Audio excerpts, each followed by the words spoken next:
big brain I carry. Also forgot to do an intro for this video.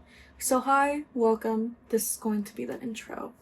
Why I dipped out for a whole another month. Accompany me to see what the heck I was up to in October, and hopefully, I will not do that for November. Nonetheless, I hope you enjoy. Taylor Swift 12 came out last night at 9 o'clock. We're gonna go to the Life of the Showgirl film premiere at 10 o'clock at night today, and hopefully also I'm trying to go to Target for the vinyl. So I'm gonna show a picture of the vinyl. This is what I need.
specifically, I should probably explain why I'm looking at the fall foliage and decoration on Hobby Lobby.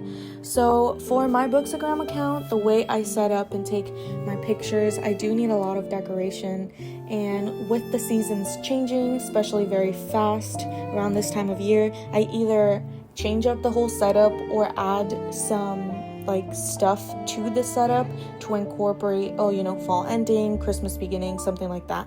Here's an example of like what the page looks like, just to give you an idea. So if you see the background there, like even though there's depth added to that, I still have to stick a bunch of things there. So I'm always looking for any decorations that I can add to the pictures.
let's talk about my journaling ecosystem with my daily and my reading journal, because these are the two major changes I made. First up, I want to talk about my daily journal. This year was my first year actually journaling daily, not like a scrapbook journal, because I did have that before, but an actual, write everything down and whatnot. So I did get the 6-ring binder from Amazon, and it was an A6 size. Now the journal itself was working for me. The size, however, I did outgrow it. If you're a person like me that collects a lot of like scraps, big stickers, printables, stuff like that, where it's like, for me, it was helpful at the time because I used it because I can't remember anything. My short-term memory just doesn't allow that. So this is a cool way to kind of, go back and look at these things. So I did want to pack it on with quite a bit of stuff on the pages, and the A6 size was just not for me. For 2026, I did finally upgrade to an A5 size. So far, I think I've had this for a month now, or almost a month. I am loving this journal so much. A big old difference, I will say, when it came to my A6 binder journal, I did have to hand draw all the lines for the daily squares of the week from Monday through Saturday or Sunday. Sometimes I hand draw everything. I did get tired of that system really quickly, so this time around I am using Megan Rhiannon's Printables, and I just have to fill everything in and print the pages out. So, chef's kiss, I love that. For my reading journal, let's talk about that real quick. I did notice that my reading journal size was a little bit too big, and I believe that journal was an A5 size or a B5. Maybe it was a B5. I don't know. But it was too big to where the printables that I actually stick within the journal were too small and were not filling up all the pages. So I decided, hey, let's size down since the printables are quite small. And, along the year, if there's too much, I can just use multiple pages. I'm not really set on it being a certain page. So yeah, I quite like that, honestly. But yeah, I hope you enjoyed that. This is my updated journal ecosystem collection.